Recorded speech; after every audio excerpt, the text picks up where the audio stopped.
우리 오늘 눈물로 하늘의 씨앗을 심는다.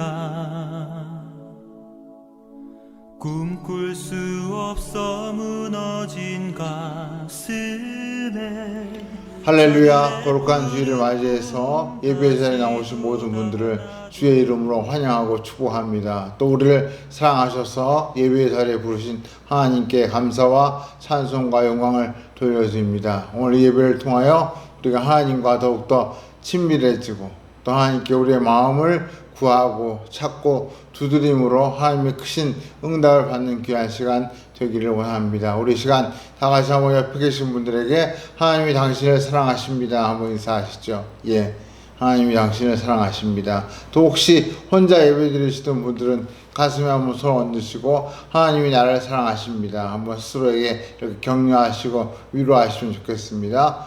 하나님이 나를 사랑하십니다. 예, 오늘 그 하나님의 사랑을 힘입어서 참 하나님이 기쁘게 받으시는 예배를 드리는 우리 모두가 되기를 원합니다. 우리 다 같이 기도하심으로 주일 예배 하나님께 올려드리겠습니다. 할렐루야. 사랑과 은혜가 풍성하신 아버지 하나님 감사합니다. 거룩하고 복된 주일을 맞이하여 저희가 주 앞에 나와 예배하며 함께 하나님을 찬양하며 또 주의 말씀을 듣는 중에 주의 음성을 듣고 주의 인도하심을 받으며 주님이 기뻐하시는 믿음의 길로 나아가기를 원합니다. 오늘 예배 가운데 머리 숙인 한 분 한 분 그 심령 위에 주님 임하여 주옵시고 주의 성령께서 충만하게 거하심으로 그 마음속에 있는 근심과 걱정이 물러가고 하나님께서 주시는 참된 평안과 위로와 기쁨이 가득한 예배가 되게 하여 주옵소서. 우리의 육신을 강건하게 붙잡아 주셔서 이 코로나뿐 아니라 이 계절에 처음 여러 가지 질병에서 저희들을 강건하게 지키시고 보호하시며 또 치유와 회복의 역사를 허락하여 주옵시고 아울러 우리 영혼을 주께서 붙들어 주심으로 세상의 죄와 유혹으로부터 능히 이겨내고 강건한 믿음 가운데 설 수 있도록 주께서 함께하여 주옵소서. 이 예배를 참 저희가 이왕에 함께 모여서 드리기를 원하지만 여러 가지 성으로 함께하지 못하였지만 있는 곳에서 우리가 한 마음으로 예배할 때 하나님께서 있는 곳에 각 처소에 임하여 주옵시고 참으로 준비한 놀라운 은혜를 부어 주옵소서. 감사와 찬송과 영광을 주님께 올려드리며 살아계신 우리 구주 예수 그리스도의 이름으로 간절히 기도하옵나이다. 아멘. 다같이 사오신경으로 신앙을 고백하겠습니다. 전능하사 천지를 만드신 하나님 아버지를 내가 믿사오며 그 외아들 우리 주 예수 그리스도를 믿사오니 이는 성령으로 잉태하사 동정녀 마리아에게 나시고 본디오 빌라도에게 고난을 받으사 십자가에 못 박혀 죽으시고 장사한 지 사흘 만에 죽은 자 가운데서 다시 살아나시며 하늘에 오르사 전능하신 하나님 우편에 앉아 계시다가 저희로서 산자와 죽은 자를 심판하러 오시리라. 성령을 믿사오며 거룩한 공회와 성도와 서로 교통하는 것과 죄를 사하여 주시는 것과 몸이 다시 사는 것과 영원히 사는 것을 믿사옵나이다. 아멘. 우리 시간 함께 기쁨으로 찬양 드리기를 원합니다. 이 가을이 무르익어가는 이 계절에 참 우리의 심령이 하나님의 은혜로 물들기를 바라고 또 그 은혜가 임하는 중요한 통로가 바로 찬양인 줄 믿습니다. 우리 시간 함께 참 가슴으로부터 하나님이 기뻐하시는 찬양을 올려드림으로 오늘 우리 심령 속에 하나님께서 충만하게 기쁨을 채우시고 또 은혜를 부어주시는 역사가 있기를 원합니다. 이 시간 정욱진 형제 인도로 다 함께 하나님께 찬양으로 영광 돌려드리겠습니다. 오늘도 주님께 예배드리러 예배 자리에 나오신 여러분들을 환영하며 오늘 찬양 드릴 때 하나님께 감사를 드리며 찬양했으면 좋겠습니다. 첫 곡으로 날 구원하신 주 함께 찬양하면 좋겠습니다.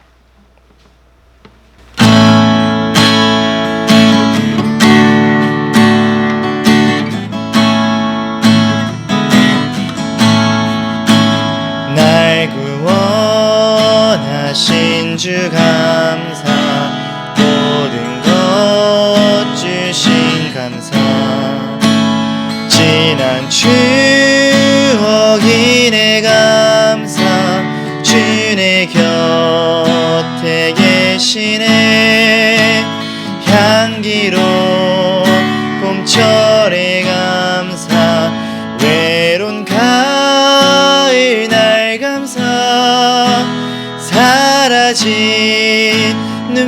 오늘도 감사 나의 영혼 평안에 응답하신 기도 감사 거절하신 것 감사 헤쳐나온 풍랑 감사 모든 것 채우시네 아픔과 기쁨도 감사 절망 중 위로 감사 측량 못하리 내 감사 크신 사랑 평안에 길가에 장미꽃 감사 장미가시도 감사 따스한 가정 희망 주신 것 감사 기쁨과 슬픔도 감사 하늘 평안을 감사 내일의 희망을 감사 영원토록 감사해.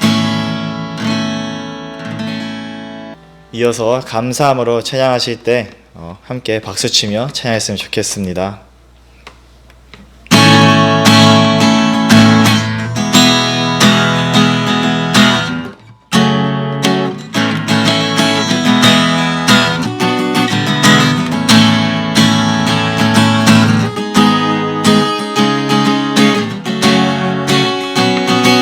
여호와를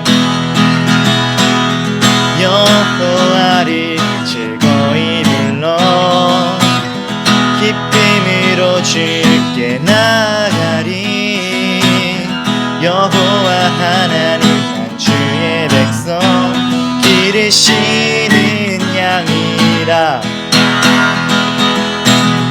여호와를 즐거이 불러 기쁨으로 주께 나가리 여호와 하나님 난 주의 백성 기르시는 양이라 감사함으로 주를 높이며 그 문에 들어가서 찬송함으로 그 이름을 송축할지어다 여호와를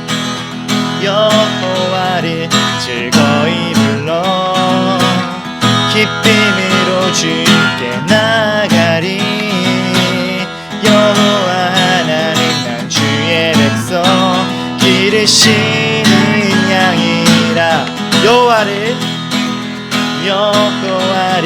즐거이 불러 기쁨으로 주께 나가리 여호와 하나님 난 주의 백성 기르시는 양이라 감사함으로 주를 높이며 그 문에 들어가서 찬송함으로 그 이름을 송축할지어다 감사함으로 주를 높이며 그 문에 들어가서 찬송함으로 그 이름을 송축할지어다 감사함으로 주를 높이며 그 문에 들어가서 찬송함으로 그 이름을 송축할지어다 마지막으로 감사함으로 주를 높이며 그 문에 들어가서 찬송함으로 그 이름을 송축할지어다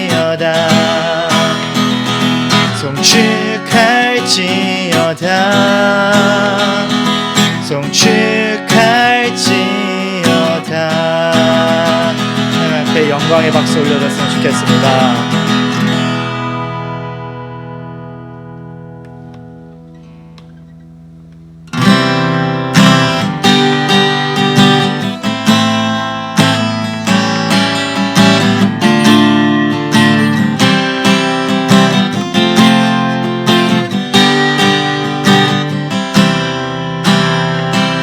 함께 무엇이 변치 않아 찬양했으면 좋겠습니다.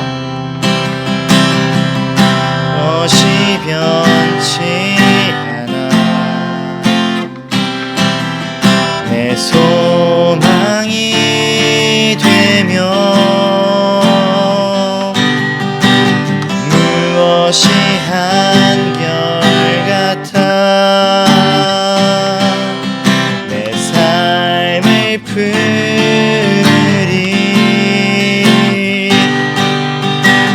그누가 날 만족해 해 내 영이 쉬며 그 누굴 기다려 내 영이 기쁘리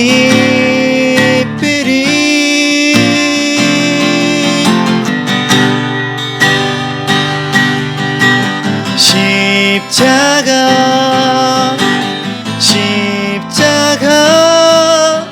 그 그늘 아래 내 소망이 있네 십자가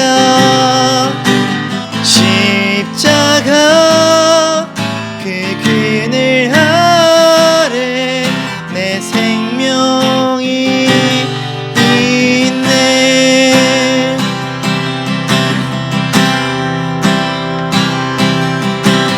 무엇이 변치 않아 내 소망이 되며 무엇이 한결같아 내 삶을 품으리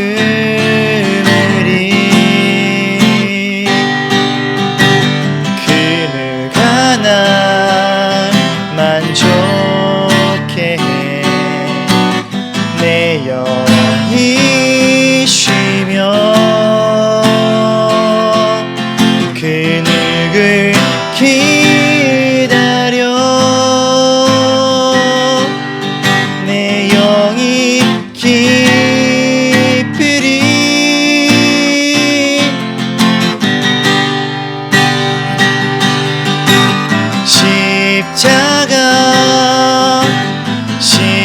십자가 그 그늘 아래 내 소망이 있네 십자가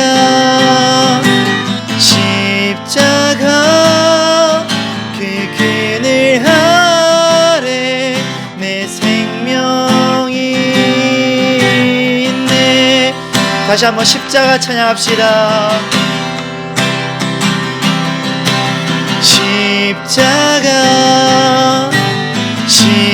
십자가 그 그늘 아래 내 소망이 있네 십자가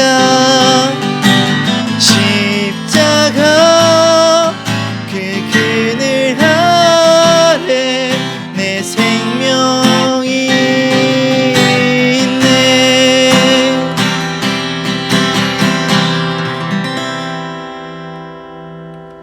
우리 시간 다같이 하나님께 기도하기를 원합니다. 이 시간 우리 마음속에 가지고 온 기도의 제목을 놓고 하나님 우리가 있는 곳에서 비록 우리가 함께 모여 예배하지 못하지만 우리의 마음을 다해 뜻을 다해 정성을 다해 주 앞에 올려진 이 기도를 받으시고 하나님께서 이왕이면 기도 응답의 놀라운 축복을 허락하시고 지난주 말씀처럼 좋은 것으로 우리에게 주시는 놀라운 축복을 허락하여 주옵소서. 우리 각자의 기도를 놓고 기도하시고 아울러 이 나라 이 민족과 한국교회와 또 우리 교회를 위해서 한 마음으로 기도하시면서 우리 다같이 한번 통성으로 합심해서 기도하겠습니다. 하나님과 사랑하시는 아버지 하나님 감사합니다.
몇 가지 광고 말씀드립니다. 대학 입시가 얼마 남지 않았습니다. 올해 우리 교회에 2명의 학생이 진학을 준비하고 있습니다. 김지우, 김지인 우리 두 친구를 위해서 기도해 주시고 또 이왕에 하나님께 영광 돌려드릴 수 있도록 기도 부탁드립니다. 아울러 우리가 지금까지 이렇게 미리 영상을 준비해서 주일 예배를 드렸는데 오늘부터 우리가 실시간으로 예배를 생중계하는 그런 테스트를 하고 있습니다. 오늘부터 시작을 했는데요. 우리가 이번 주 그리고 다음 주에는 우리가 실시간으로 예배를 함께 드리려고 합니다. 10시와 또 11시 30분 두 번에 걸쳐서 우리가 실시간으로 예배를 드리고자 합니다. 아마 다음 주엔 영상이 미리 준비 안 되고 실시간으로 예배를 드린 후에 그때 찍은 영상을 아마 우리 홈페이지나 유튜브에 올리려고 그렇게 준비하고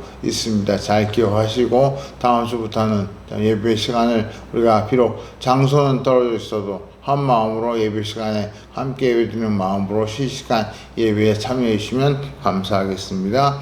오늘 우리에게 주신 말씀 함께 보겠습니다. 신약성경 마태복음 7장 6절과 12절 6절과 12절 말씀, 신약성경 신면 우리 같이 함께 한 목소리로 6절과 12절 같이 함께 읽겠습니다. 시작. 거룩한 것을 계획해 주지 말며 너희 진주를 돼지 앞에 던지지 말라. 그들이 그것을 발로 밟고 돌이켜 너희를 찢어 상하게 할까 염려하라. 그러므로 무엇이든지 남에게 대접을 받고자 하는 대로 너희도 남을 대접하라. 이것이 율법이요 선지자니라. 아멘. 우리는 지난주에 비판하지 말라 하는 말씀을 생각해 보았습니다.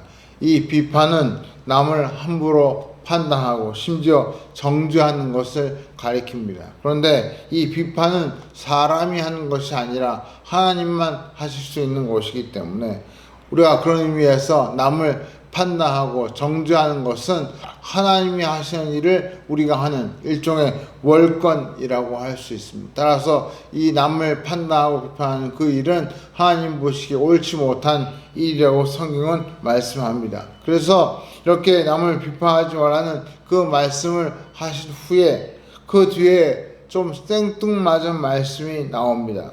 바로 6절 말씀인데요.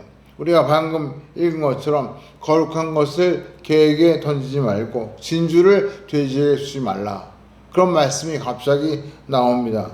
이 말씀이 좀 생뚱맞게 느껴지는 이유는 앞의 문맥에서는 남을 비판하지 말라, 남을 욕하지 마라 그렇게 말씀하시고 갑자기 뒤에서는 개, 돼지라고 하는 그런 상스러운 표현을 써가면서 주님께서 말씀하시기 때문에 좀 매우 어색하게 이 말씀이 와 닿습니다. 그런가 하면 지난주에는 구하라, 찾으라, 두드리라 그 말씀을 드렸는데 그 말씀의 의미는 간절하게 하나님께 기도하면 하나님께서 우리에게 좋은 것을 주신다. 선한 아버지이신 하나님께서 우리의 필요한 것을 다 아시기 때문에 우리가 간절히 구하면 그것을 우리에게 허락해 주신다. 그런 말씀을 드렸습니다. 그런데 그 말씀 뒤에도 어색하게 12절 말씀이 이어지는데 우리가 잘 아는 대로 그 12절 말씀 남에게 대접을 받고자 하는 대로 너 남을 대접하라. 갑자기 구하라, 찾아라, 두드리라는 기도하라는 말씀 뒤에 갑자기 대접하라는 말씀이 나와서 굉장히 어색하게 좀 생뚱맞게 느껴집니다. 그래서 우리 너무나 어색하게 와닿는 이 두 구절, 비판에 대한 말씀 뒤에 따르는 6절과 또 기도하라는 말씀 뒤에 따르는 이 12절, 이 두 구절을 우리가 무슨 뜻으로 이 말씀을 하셨는지 한번 살펴보면서 은혜를 받고자 합니다. 저는 이 6절과 12절을 보면서 예전에 편지를 쓸 때의 기억이 생각이 났습니다. 요즘은 메일을 쓰거나 뭐 카톡을 해서 그때그때 금방금방 대화를 주고받지만 예전에는 편지를 써서 소식을 전하고 또 그 편지가 답장이 올 때까지 기다리고 이런 시간들이 있었습니다. 그래서 한번 편지를 쓰게 되면 빠지는 내용이 없도록 자기가 하고 싶은 이야기를 잘 써가지고 편지를 써야만 했습니다. 그런데 그렇게 열심히 신중하게 편지를 써도 꼭 편지 내용 속에 꼭 써야 할 말 중에 빼먹는 말이 있을 때 그 편지 제일 밑에 제일 끝에 추신 혹은 영어로 PS라고 해가지고 미처 본문에서 말하지 못한 그 내용을 그 추신에 담아서 보내는 그런 일들이 있었습니다. 저는 오늘 우리가 읽은 6절과 12절이 바로 그런 추신과 같은 역할을 한다고 생각이 들었습니다. 비판하지 말라는 그 말씀을 하시고 나서 정말로 그런데도 비판하고 싶은 사람이 있을 때, 그런 사람을 만났을 때 어떻게 해야 할까? 그것을 6절에서 설명해 주고 계십니다. 또 구하라, 찾으라, 두드리라 이렇게 기도에 대해서 강조하신 후에 그렇다면 우리가 다른 사람에게는 어떤 태도로 취해야 할까?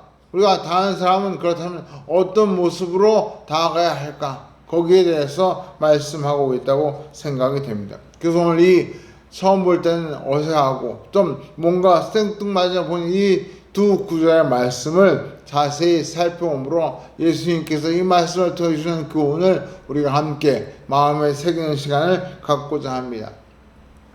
먼저 우리가 6절 말씀을 한번 살펴보겠습니다.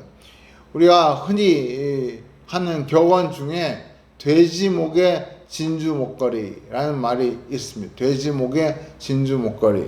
그 말은 가치를 모르는 사람에게 가치 있는 것을 주어도 소용이 없다.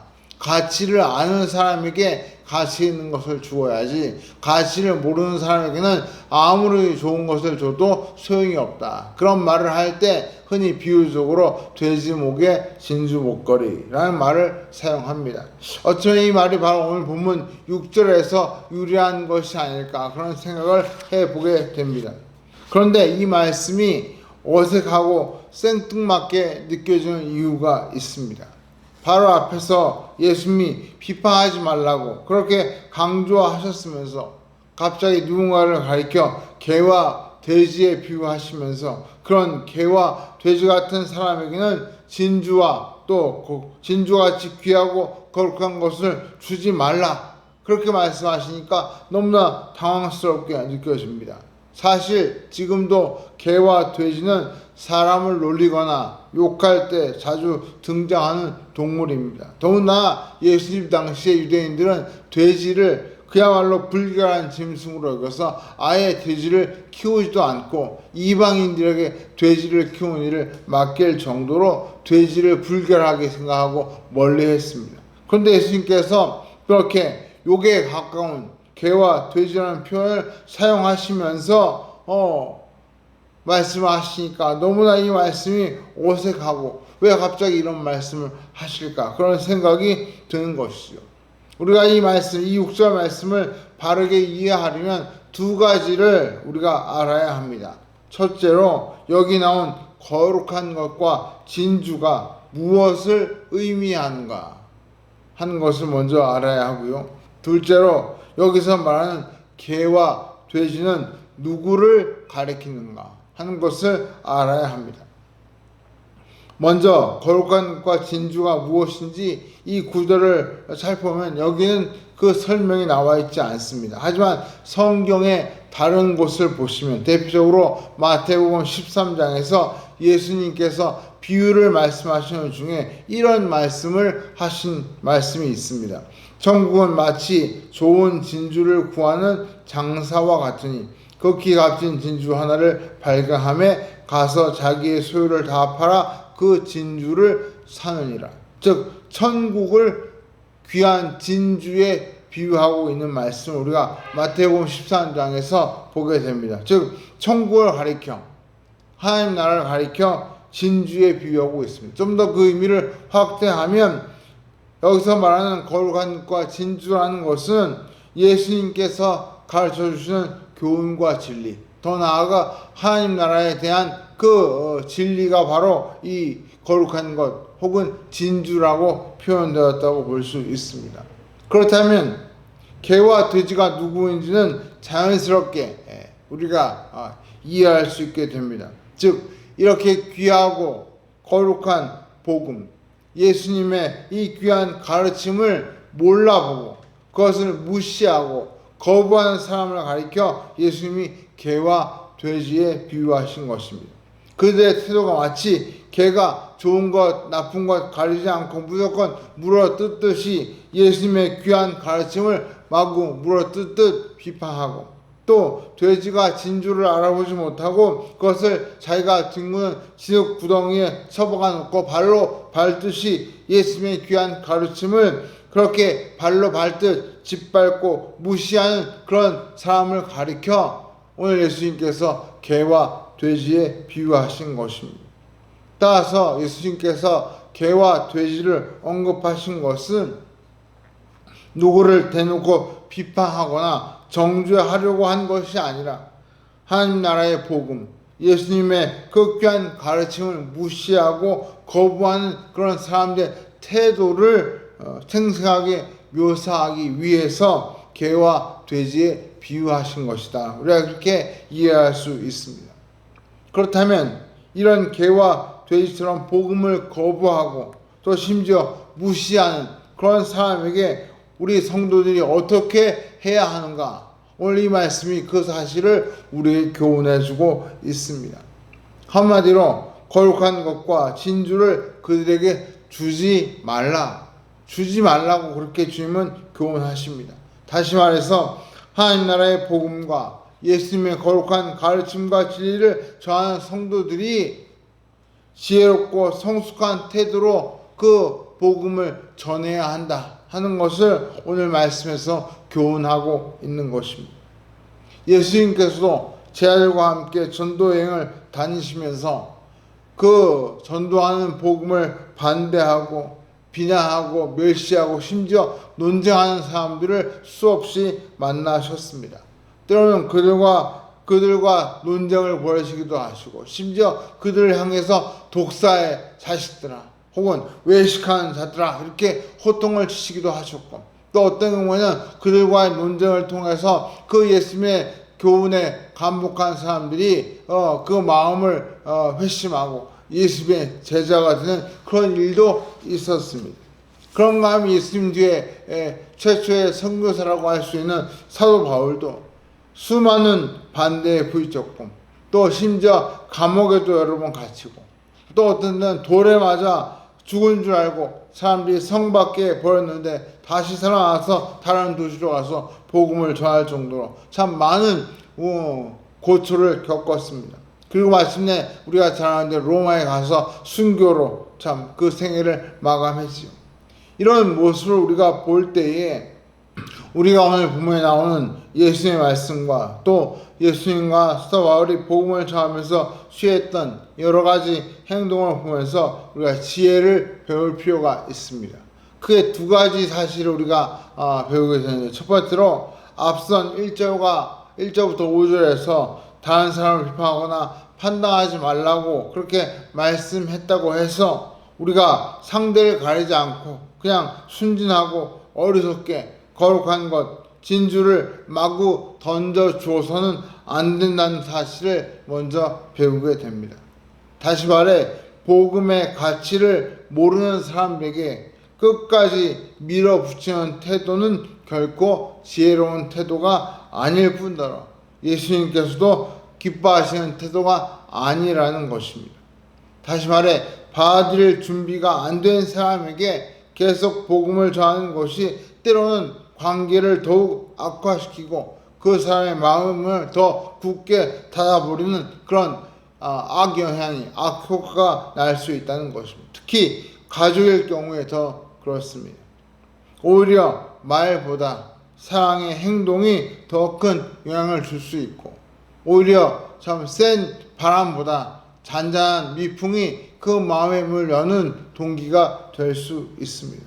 언제가 아프리카에서 온 한 크리스찬 소녀에게 이렇게 물었습니다.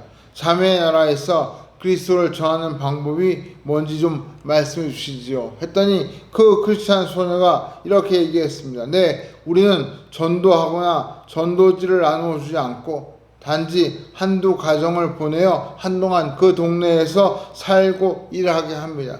그 동네 사람들이 기독교인의 생활을 보고 나면 그들도 기독교인이 되고 싶어 합니다. 즉 말로써 전하는 것이 아니라 행동으로 복음을 전한다는 뜻이죠. 많은 경우에 진리를 말로 하는 것보다 진리대로 사는 삶, 진리를 따라 행동하는 그 모습이 훨씬 더 큰 힘을 발휘할 수 있습니다. 그런 의미에서 우리가 비판하지 말라고 말씀했다고 해서 무조건 그냥 들이밀듯이 그렇게 막무가내로 복음을 전하는 것은 우리가 좀 조심하고 분별해야 할 줄로 믿습니다. 두 번째로 우리가 배울 수 있는 지혜는 아무리 설명해도 알아듣지 못하고 아무리 권면해도 받아들이지 못하고 아무리 비판을 해주어도 고치지 않는 경우에는 그 이후의 결과를 겸손히 주님께 맡기고 그분의 역사를 기대하고 기도하는 그런 모습이 우리에게 필요합니다. 즉 우리가 최선을 다하지 말라는 그 말씀이 아니라 우리가 할 수 있는 최선을 다한 후에 그 결과는 하나님께 맡기라는 말씀입니다. 언제까지 인내하며 받아주어야 할지 또 혹은 언제 포기하고 놓아주어야 할지 참 분별하기가 쉽지 않습니다. 우리가 이런 일을 할 때 우리의 판단으로만 할 것이 아니라 주님의 지혜를 구해야 합니다. 주님의 도우심에 맡기고 기도해야 합니다. 그래야 훗날 후회하지 않는 선택을 할 수 있게 되는 것입니다. 오늘 우리 주변에도 예수님 때처럼 정말 예수 믿는 것을 못마땅하게 여기는 분들이 우리 주변에도 지금 있습니다. 심지어 반대하고 박해하는 분이 나와 가장 가까운 곳에 있을 수 있습니다. 그런가 하면 우리가 정말 사랑하는 분인데 아무리 이 구원의 복음을 전해도 마음의 문을 절대로 열지 않고 외면하는 분도 우리 주변에 계실 것입니다. 우리가 그런 분을 향해서 말로만 아무리 이야기한다고 해서 그 마음의 문이 열리지 않습니다. 그런 분들을 위해서 우리가 할 수 있는 최선을 다하되 잘못하면 우리 자신의 그 말이 그분에게 상처가 될 수도 있고 오히려 마음의 문을 닫는 더 큰 빗장이 될 수 있습니다. 따라서 말로만 설득하려고 할 것이 아니라 행동으로 신앙으로 보여주어야 합니다. 그리고 무엇보다 그 결과를 주님께 맡기고 기도해야 합니다. 그것이 바로 비판하지 말라는 말씀에 덧붙여 주님이 6절에서 주신 이 교훈의 핵심이라고 믿습니다. 오늘 그런 의미에서 우리가 이미 받은 이 귀한 구원의 복음 이것이 얼마나 귀한지를 다시 한번 기억하시고 할 수 있는 대로 우리 주변에 그 복음을 전하되 말로만 아니라 때로는 기도와 인내로 우리가 그것을 행동으로 보여줌으로써 다양한 사람들을 참 변화시키는 그런 축복의 통로가 되어야 할 줄로 믿습니다. 두 번째로 우리가 12절 말씀을 한번 살펴보고자 합니다. 우리 먼저 12절 다시 한번 같이 읽어보죠. 시작. 그러므로 무엇이든지 남에게 대접을 받고자 하는 대로 너희도 남을 대접하라. 이것이 율법이요 선지자니라. 오늘 방금 읽은 이 말씀을 가리켜 일명 골든 룰, 황금률이라고 우리가 흔히 부르고 있습니다. 왜 황금률이라고 부르게 되었는가? 그 이유를 찾아보니까 일사에 의하면 3세기 초반 로마의 24대 황제였던 알렉산더 세베루스가 이 말씀이 너무나 귀하고 좋아서 그 궁궐 곳곳에 황금으로 이 말씀을 벽에다 써 놓았다고 해서 그래서 흔히 이 말씀을 황금률이라고 부르게 되었다. 그런 이야기가 전해져 옵니다. 정말 황금으로 기록해도 조금도 아깝지 않을 만큼 너무나 귀한 말씀이 오늘 이 12절의 말씀입니다. 그런데 사실 예수님만 이런 말씀을 하신 것이 아니라 이와 유사한 말들을 고대 로마나 헬라의 철학자들도 하고 또 심지어 중국의 유명한 공자도 그런 비슷한 말을 한 적이 있습니다. 유대교의 랍비 중에 힐렐이라고 하는 유명한 랍비가 있는데 한번 어떤 이방인이 그 랍비를 찾아와서 선생님 율법 전부를 한마디로 가르쳐 주신다면 제가 유대교로 개종하겠습니다. 이렇게 이야기를 하니까 그때 힐렐이 이렇게 대답을 했습니다. 네 자신에게 싫은 것은 아무에게도 하지 마라. 그것이 율법의 전부요 나머지는 해설에 불과하다. 그런 말을 했다고 합니다. 또 그런가 하면 헬라와 로마의 철학자들도 이 황금률과 비슷한 말들을 남겨놓는데요. 예를 들면 너를 화나게 하는 일은 남에게 하지 말라. 네가 당하기 싫은 고통을 남에게 주지 마라. 이런 말들을 많이 했다고 합니다. 그런가 하면 공자도 이런 비슷한 가르침을 한 적이 있습니다. 그의 제자 가운데 자공이라는 사람이 와서 그 공자에게 이렇게 물었습니다. 생활에 실천이 될 만한 가르침을 한마디로 알려주십시오. 그러자 공자가 하신 말씀이 한자로 인이라고 하는 이 단어가 그런 뜻이 아니냐 하시면서 내 자신이 원하지 않는 것은 다른 사람들에게 행하지 마라. 그렇게 대답을 했다는 기록이 있습니다. 이와 같이 예수님 이전에 혹은 예수님 이후에 예수님과 비슷한 황금률을 이야기한 분들이 많이 있는데 그분들의 공통점은 하지 말라는 것에 포인트가 있습니다. 즉 내가 하지 않으므로 남도 하지 않고 그래서 서로에게 해가 없는 상태를 지향하고 있다는 뜻입니다. 반면에 오늘 우리가 읽은 이 예수님의 황금률은 그 포인트가 하라는 데 포인트가 있습니다.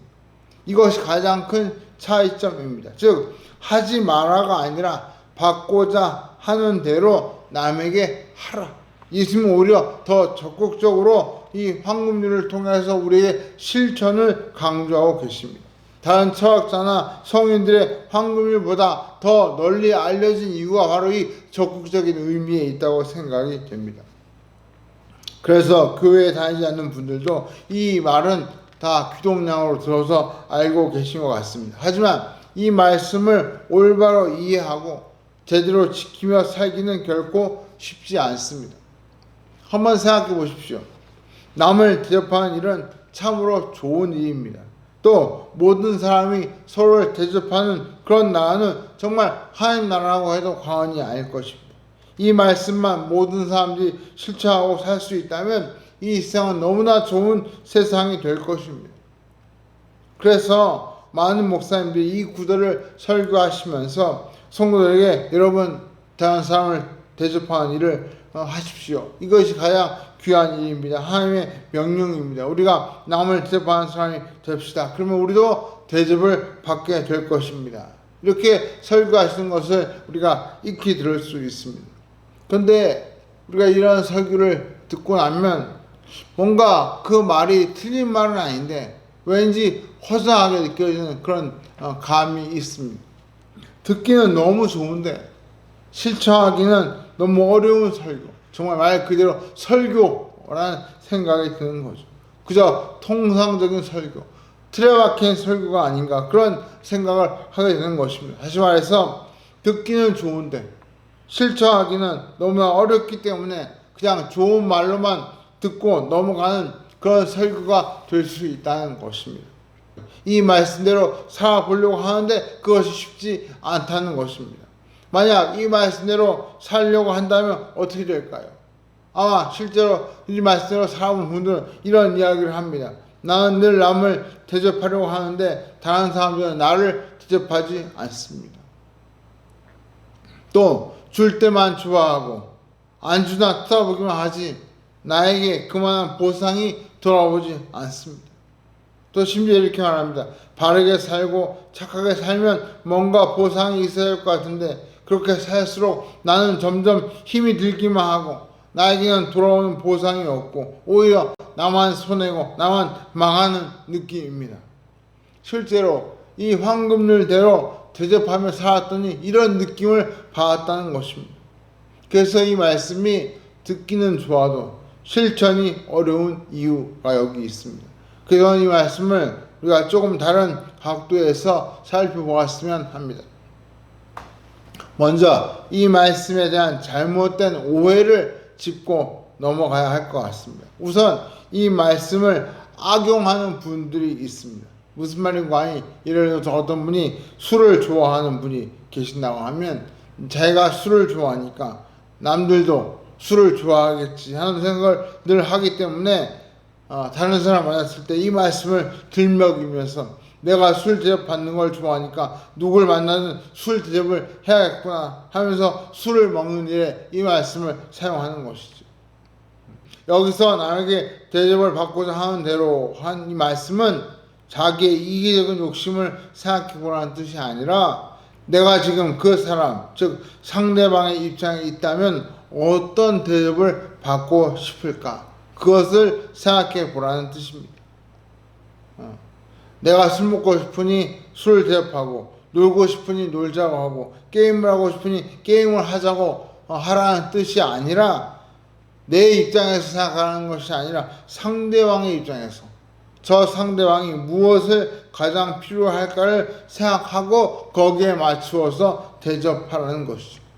이것을 가리켜 한자어로 종종 역지사지 우리가 이렇게 이야기를 합니다. 입장을 바꿔놓고 생각해 보라는 것이죠.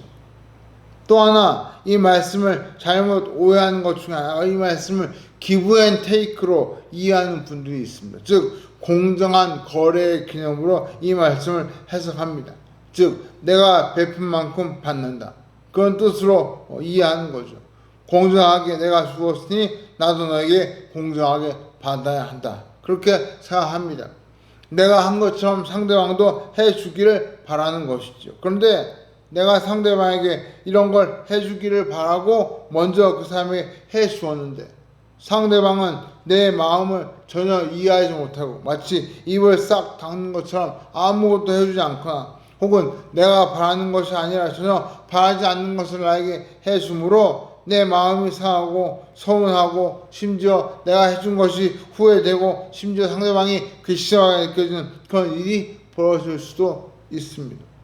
왜 이런 일이 생깁니까? 결국 대접의 기준이 나 자신에게 있기 때문에 이 말씀을 오해한 것이 내가 원하는 대로 남을 대접하려고 하니까 이 말씀이 제대로 실천이 안 되는 것입니다. 그러다 보니까 종종 사람들이 주고받는 게 어려워지면서 차라리 안 주고 안 받기 그런 입장을 표명하고 그래서 생긴 법이 김영란 법이라고 생각이 됩니다. 부당하고 또 불공정한 그런 거래를 주고받느니 차라리 안 주고 안 받는 게 훨씬 더 깨끗하고 마음이 편하다 그런 뜻이겠죠. 그런데 자칫하면 공정하고 올바른 대접마저 가로막을 가능성이 충분히 있습니다. 그렇다면 이 말씀이 진짜 우리에게 주는 바른 의미가 무엇일까요? 우리가 이 말씀을 바로 이해하는 것이 필요합니다. 그래서 우리 한번 다시 12절 말씀을 보시면 그 시작이 이렇게 시작합니다. 그러므로라는 이 접속사에 우리가 주목해 보아야 합니다. 일반적으로 그러므로라는 이 접속사는 앞에 한 말을 종합적으로 결론 지을 때 사용하는 말입니다. 앞에서 이런저런 이야기를 쭉 했으니 다 그 내용을 합쳐볼 때 그러므로 이러이러하다. 결론을 낼 때 쓰는 말이 바로 이 그러므로라는 접속사입니다. 그래서 이 12절을 제대로 이해하려면 앞뒤의 문맥을 잘 살펴보아야 합니다. 그렇다면 앞에 있는 구절이 무슨 구절입니까? 이 말씀이죠. 너희가 악한 자라도 좋은 것으로 자식에게 줄 줄 알거든 하물며 하늘에 계신 너희 아버지께서 구하는 자에게 좋은 것으로 주시지 않겠느냐. 쉽게 말하면 우리가 누군가를 대접하면 하나님께서 보고 계시고 그분이 책임지고 우리에게 좋은 것을 주신다. 바로 그 뜻이 이 그러므로에 담겨 있습니다. 우리 아버지 하나님 어떤 분이십니까? 우리가 지난주에 살펴본 것처럼 공중의 새를 먹이시고 또 들의 백합화를 입히시고 또 우리가 무엇을 먹을까 무엇을 마실까 무엇을 입을까 염려하지 말라고 하시고 뿐만 아니라 우리가 무엇을 필요한지 아시고 이왕에 우리에게 좋은 것을 주시는 분이라고 말씀했습니다. 이러한 하나님의 은혜와 자비를 받으면서 살고 있기 때문에 그러므로 우리가 남에게 무엇을 받을까 고민하지 말고 하나님께서 우리에게 충분히 주시기 때문에 우리가 할 일은 받으려고 할 것이 아니라 남에게 베푸는 자가 되어야 한다. 그 말씀이 바로 이 12절의 말씀의 핵심인 것입니다.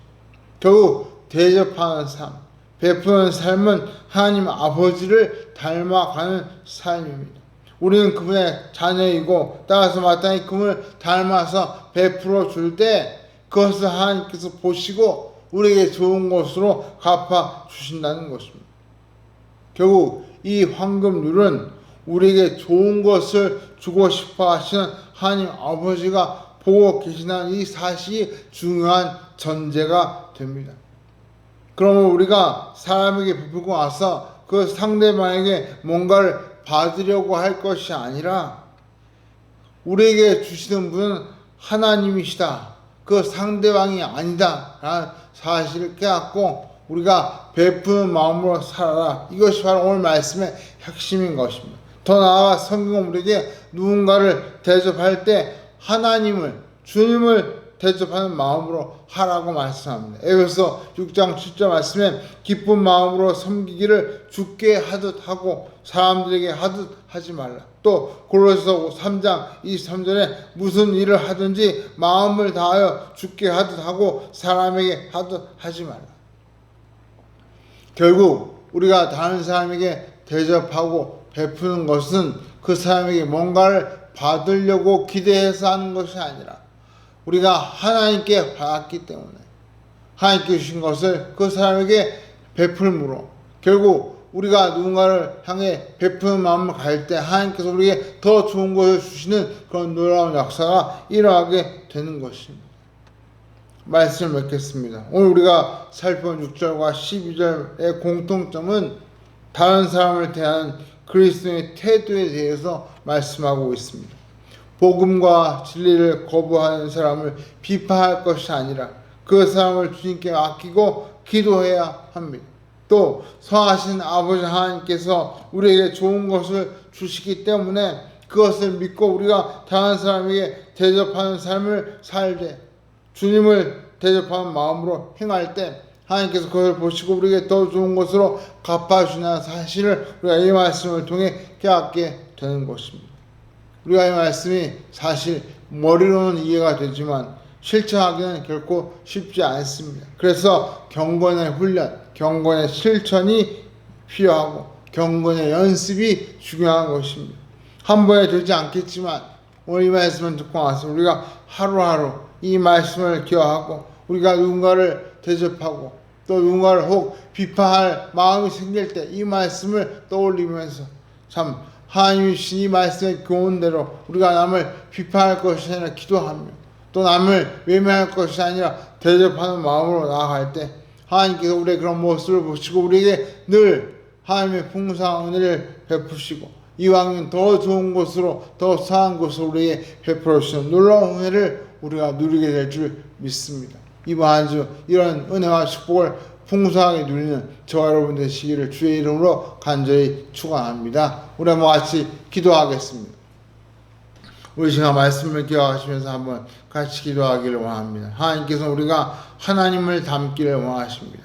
그래서 남을 비판하고 판단하고 정죄하는 것이 아니라 오히려 그 사람을 위하여 기도하고 또 이왕이면 그 사람들에게 정말 베푸는 삶을 살기를 원하시고 그래서 우리가 참 그들에게 바르게 그들을 섬기고 대접할 때 하나님께서 우리의 그런 모습을 귀하게 보시고 우리에게 더 풍성한 것, 더 좋은 것을 주시는 줄 믿습니다. 우리 시간 우리의 마음을 하나님께서 참 붙들어 주셔서 우리의 마음이 삐뚤어지거나 참 꼬부라져 있어 우리가 남을 향해 참 삐뚤어진 마음으로 남을 보지 아니하고 선한 마음으로 바른 마음으로 참 하나님의 마음으로 다른 사람을 대하며 참 이 지혜로운 성도의 삶을 살 수 있게 해달라고 우리 같이 한번 통성으로 기도하겠습니다.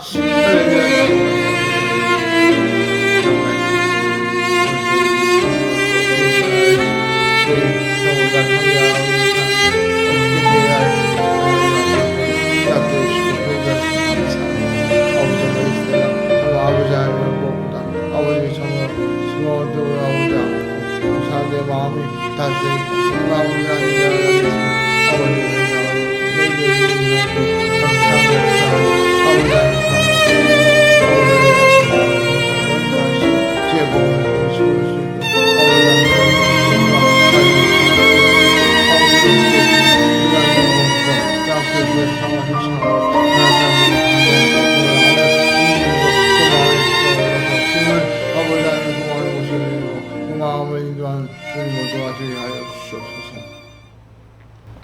할렐루야. 사랑하신 아버지 하나님 감사합니다. 참 이 시대가 그 어때보다 참 사람들의 마음이 악해져 있고 또 그 마음이 메말라 있고 그 마음의 문빗장을 굳게 걸어 잠그고 남들에게 마음의 문을 열지 않고 그야말로 이기적으로 살아가는 그런 시대에 저희가 살고 있습니다. 지금이야말로 복음을 통해 참된 치유와 회복이 필요할 때인 줄 믿습니다. 우리 믿는 성도들이 말로만 사랑할 것이 아니라 삶을 통하여 행함으로 하나님의 사랑을 보여줄 수 있게 도와주시고, 그래서 우리를 통해 아버지 얼어붙은 사람들의 그 마음의 문장이 활짝 열려서 예수 그리스도를 영접하는 놀라운 역사가 일어나게 하여 주시옵소서. 이왕이면 우리의 가장 가까운 가족들과 친척과 형제들로부터 그 마음의 문이 열리게 하시고, 또 우리가 아버지 속한 가정과 또 사회와 직장과 학교와 우리가 속한 모든 곳에서 이런 놀라운 참으로 역사가 일어나게 해주셔서 우리를 통하여 하나님의 상하고 좋은 이 놀라운 은혜가 흘러갈 수 있게 하시고, 우리가 그 사람들을 대접하는 마음으로 대할 때 하나님께서 우리에게 더 많은 것을 부어주시며 우리를 위로하시고 축복하시는 놀라운 은혜를 체험하는 우리 모든 성도들 되게 하여 주시옵소서. 이번 한 주에도 그런 삶을 살아갈 때 우리의 메마른 심령이 참으로 주의 은혜로 풍성해지게 하시고, 그래서 우리의 마음이 활짝 열리고 넓어져서 이왕에 많은 사람을 품을 수 있는 그런 복된 성도가 되게 하여 주시옵소서. 이제는 우리 구주 예수 그리스도의 크신 은혜와 하나님 아버지의 놀라우신 사랑과 성령님의 감화감동 인도 역사하심이 참으로 남을 비판하고 정죄할 것이 아니라 대접하고 섬김으로 저희들의 마음의 문을 활짝 열어 예수 그리스도를 전하고 참으로 함께 천국 시민으로 살기를 마음속에 소원하고 다짐하는 이 자리에 모여 숙인 사랑하는 주의 자녀의 심령 위에와 저희들의 간절한 기도와 간구 위에 또 이 나라 이민족과 성사님들 위에 우리 교회 위에 이제부터 영원토록 함께 계실지어다. 아멘.